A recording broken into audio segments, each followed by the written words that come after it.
back from the hiatus. Maybe I'll get into why in another video, or save that for a podcast coming very, very soon. But we are back for good. Gonna take you guys through a full day of eating to get completely shredded. So, been dieting now for quite a while. So calories are getting somewhat low. Expenditure is still pretty chill, honestly. It's only 11 to 12K steps a day. No direct cardio. So always start my day off with a liter of water. We got the reverse osmosis right here, of course. Put a pack of Gorilla Mind electrolytes in here. I take 10 grams of creatine a day. Honestly, if you're not taking creatine these days, like, come on, man. No negative side effects or health outcomes. And you're getting performance, muscle, recovery, and the most underrated benefit, but more and more research continues to come out showing how profound the brain health benefits are and cognitive function benefits. So, long story short, get on creatine if you're not already. Even my mom is on creatine, and that population, to be honest, probably benefits more from it than me, to be honest. But also glutamine in here to serve two purposes. One, gut health. It strengthens the intestinal wall. And two, amino acids like glutamine and glycine help us uptake electrolytes at a faster rate because they act as transporters for electrolytes. Pretty cool. So I'll take that, drink it.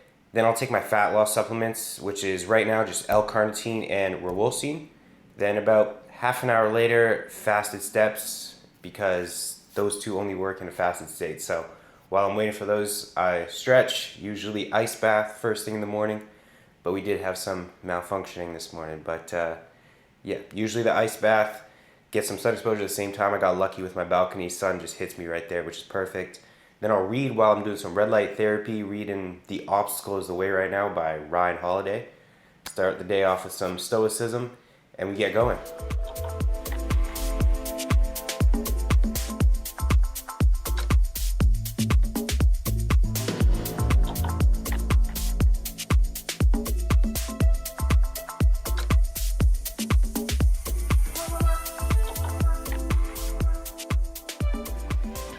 So calories are pretty low at the moment, not crazy low for a guy my body weight. Like, I'm only 148 pounds, a reckless victim weight. But anyway, so what I've been doing is fasting till 12. I know the intermittent fasting approach is quite popular. A lot of people like to use it. Some people actually like to do it the opposite way. Instead of fasting in the morning, fast in the evening. That works for some people.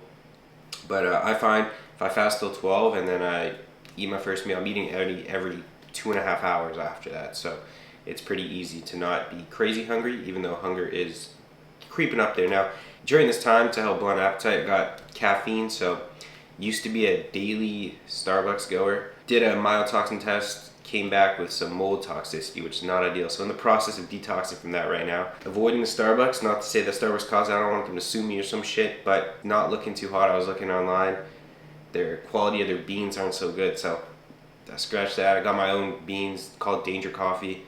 They mold tested, so I'm all good there. Or I'll go to like a proper nice coffee shop. Not that that's any better, but it just makes me feel a little bit better. So in this cold brew, I'll throw in my my adaptogen product sometimes. Always colostrum, amazing for gut health and so many other things, immune system function. And occasionally cocoa, Brian Johnson's cocoa. He has some like high polyphenol content in there, so sometimes I'll throw that in there. And then also sometimes I'll use nicotine gum if I'm really hungry in this fasting window and I'm like doing work and I really want to lock in. Nicotine gum, just as a slippery slope with the nicotine gum, but I'm not very addictive, so I find I rock well with it. 2 milligrams seems to be good. That, along with saffron, lion's mane, uridine monophosphate, cordyceps, rhodiola, paired with obviously some great quality sleep and morning sun exposure. And let me tell you, that nootropic stack will lock you the fuck in. Maybe some alpha GPC, depending on you, phosphatidylcholine. Yeah, if you want to lock in, try a couple of those, and trust me, you'll sit at your computer or just sit at your work for, I don't know, 3 hours and just be completely zoned in. Ridiculous. So first meal is the pre-workout meal. We got 2 pasture-raised eggs, and I finally figured out how to make this stainless steel non-stick. I don't know if you guys can see that, but yeah, first attempt was not too successful, let's just say that, but finally figured it out. The key is to, if you have a stainless steel pan, and I might be sounding like, yeah, obviously, but I didn't know this, and hence that happened. Heat it up on one side, really, really hot, take it off, put it onto real low, And then put in your avocado oil. I like avocado oil because it has a higher smoke point. Then just mix the avocado oil around, and yeah, put the whatever stuff in and it won't stick. Who knew?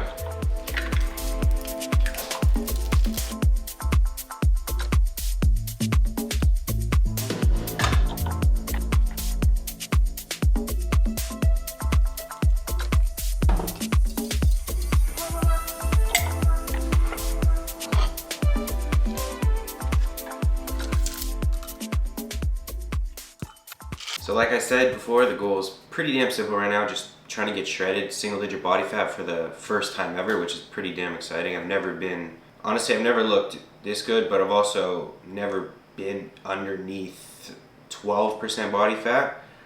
The leanest I've got around 12 right now. I would say I'm around maybe probably 13, 14. So really looking forward to pushing closer to that 10% and then reach around 9% is the goal. Depending where I'm at, around 9%, I'll see, do I want to push it further? Again, we'll see how it comes, but definitely trying to push the envelope this time around, especially because now I'm in the best position to do so. So I've been dieting for about 4 months, and I went from about 165 to now I'm sitting around 148-ish in the morning. So we'll see. I'll probably stop dieting around like 140, 143. Then from there, the goal is just to stay lean for the foreseeable future while putting on muscle. So stay around that 10% body fat, hovering around single digits, dipping in when I want to, but definitely gonna dabble in the a little bit of the hybrid training. I'm getting the hybrid itch, maybe throwing 2-3 runs a week, maybe set a goal to do some type of endurance event next year as well, like a half marathon or something. I think that would be pretty cool to do. I'm already thinking about the half tights I'm gonna get, the UVU represent. But I also want to continue and grow muscle, and the physique is honestly the priority, at least at this point, which is possible to build muscle and develop your physique, stay lean, all those things. Stay lean for sure, but hold on to muscle and build muscle tissue while doing hybrid. The reality is, like, most of these hybrid guys you see already built a good amount of their muscle before they then started really training hybrid. That's not to say you can't build muscle or develop your physique while running or biking or swimming, because you absolutely can, but it is a pendulum. Like, the more endurance you do, more running, that kind of thing, the less you're going to be able to progress your physique and vice versa. So gonna get shredded, hit single digit body fat for the first time ever, which is sick, maintain around 10% for the foreseeable future while slowly building muscle from there. So just above maintenance, very, very small surplus, throw in some runs, maybe some BJJ as well. Definitely want to start that. Also got the health subs. So with this meal we got the Thorne Multivitamin Elite, which when shopping for multivitamins, make sure you get a high quality one. So the vitamins should be in their bioavailable form. So for example, folate should be methylfolate, B12 should be methylcobalamin, and same for the omega-3s, which I think everyone should take. Go on a high quality omega-3.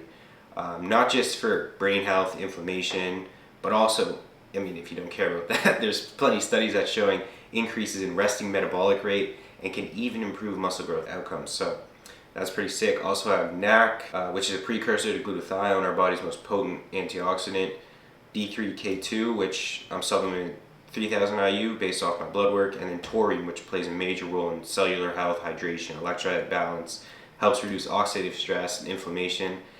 Magnesium as well, which most people are deficient in, so definitely get your magnesium in. And if you're an athlete or if you train, you actually need 15 to 20% more than the RDA. So also trying out this new supplement called urolithin A, which is pretty cool. It's the first compound shown in human trials to activate mitophagy, which is your body's way of clearing out damaged mitochondria and replacing them with like healthy new ones. So you can think of it like recycling old inefficient energy cells and kind of like upgrading them, which matters a ton, to be honest, because mitochondria, the energy factories, the powerhouse of the cell, you probably heard, it's where fat gets oxidized, beta oxidation, like that's fat loss that happens in the mitochondria. So if you can improve mitochondrial function, you now have more energy, you're burning more fat, so pretty damn cool. So for the pre, I'm going with the Gorilla Mind Stim Free. In terms of Stim Free pre-workouts, this is probably the best one I've ever had. I know I've tried a bunch at this point. There's another brand called Supplement Needs from the UK. which is also really good, but it's from the UK and you gotta pay in pounds. So yeah, this one, Gorilla Mind Stim Free, pretty solid. Then for the Intra Workout, we got electrolytes, of course. We got glutamine, again for gut health, but also to help with the uptake of electrolytes. Creatine, I just throw it in there because it's convenient. Then we have the most underrated supplement or addition for Intra Workout is carb powder. So huge for performance, for recovery. It'll fuel your nervous system. It'll give your body carbs to tap into, so it doesn't have to tap into your muscle glycogen. Yeah, these are massive, especially if you're training for longer than an hour. Your performance will start to dip, but if you have these in there, you're good. So yeah, I got the Momentous Fuel ones, a little bit pricey, but yeah, highly worth it. Or you could just buying straight highly branched cyclic dextrin or maltodextrin. Those work as well. And then last we have EAA, stimulate muscle protein synthesis during the workout, and amino acids help with hydration as well in some respect.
Back from what was quite the solid leg day, to be honest.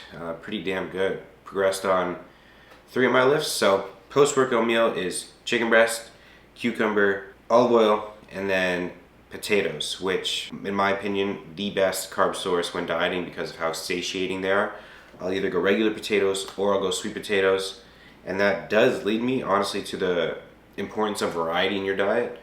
You don't necessarily want to eat the same foods every day. And I've been very guilty of this in the past because this will not only lead to micronutrient deficiencies, but also likely a gut issue because you're not supporting that diversity of the gut microbiome. So super simple. The easiest way to make sure you're getting variety in your diet is when you go to the grocery store, simply switch your fruit sources, switch your vegetable sources, protein sources, and probably carb sources as well, and you'll be pretty golden. Also, if you want to make sure you're hitting your micronutrient needs, just eat a whole food diet, have 2 to 3 sources of fruit and veg per day, and you more than likely are. But I also love the app Chronometer.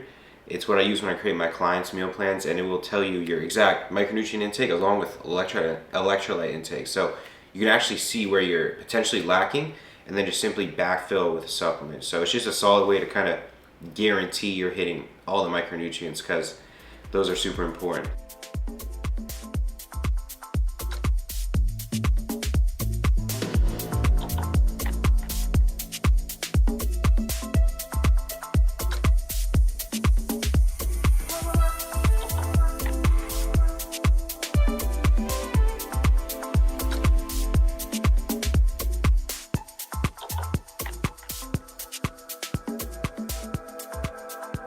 So meal 3, today we have chicken breast again. This is usually extra lean grass-fed ground beef, but still wears out, quite unfortunate. Green beans, sauerkraut, some extra virgin olive oil as well, and then 40 grams of carbs from fruit. So this will either be blueberry, raspberry, blackberry, kiwi, watermelon, or just like a mix, depending on what I picked up from the grocery store, what was looking appealing that week. So when it comes to fat loss, I know we all want to get lean like now.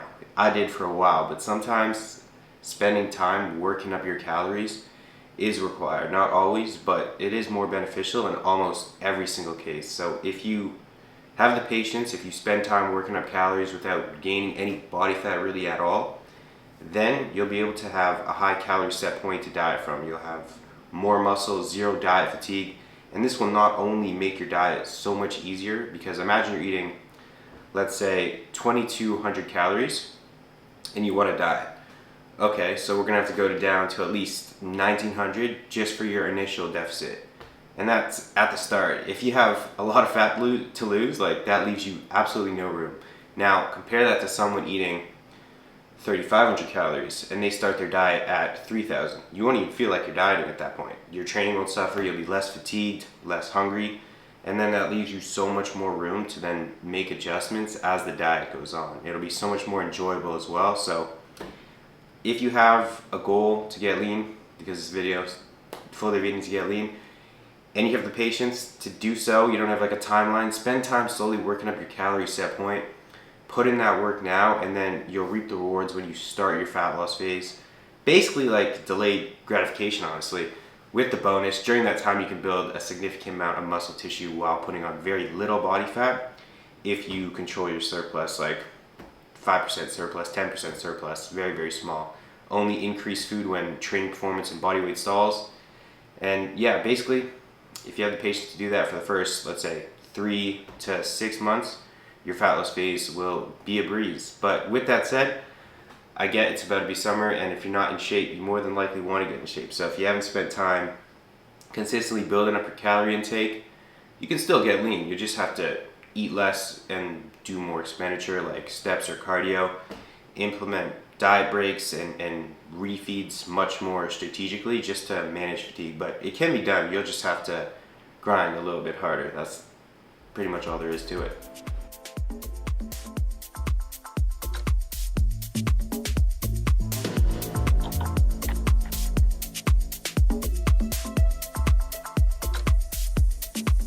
Last meal of the day. Almost time to get the blue light glasses on. Love those guys. So usually I'll make a Ninja Creamy, but today I wanted to switch things up, which Ninja Creamy, my God, so worth it if you're dieting. Such a diet hack. It's a little expensive, but tastes so good. All I do is I put whey, a little bit of stevia, macadamia nut milk, and a banana. Put it in the freezer overnight and you get like literally perfect ice cream texture. You can put whatever toppings you want. It just doesn't get any better than that. But today, it's also one of my favorite meals. Frozen strawberries, blackberries, macadamia nuts, and some whey drizzled on top. It's ridiculous. So, so good. And in all seriousness, this has been one of the easiest diets I've ever done so far. I've lost 20 pounds so far, and it's been a breeze. And a big part of that has just been overall making sleep and recovery in general a priority, just as much as training. So train hard, but recover harder. So I go to bed around 9:45, 10. By 8-ish, blue light glasses go on. By 9, turning off the lights and putting on my red light lamp. So there's basically zero blue light minus the TV. I know the hardcore sleepers out there I would honestly consider myself a professional sleeper, and I compete with those guys in terms of sleep scores. Like that Brian Johnson guy getting 100% on Whoop. Like, bro, I'm right there with you. I'm getting 98, 99, 100%.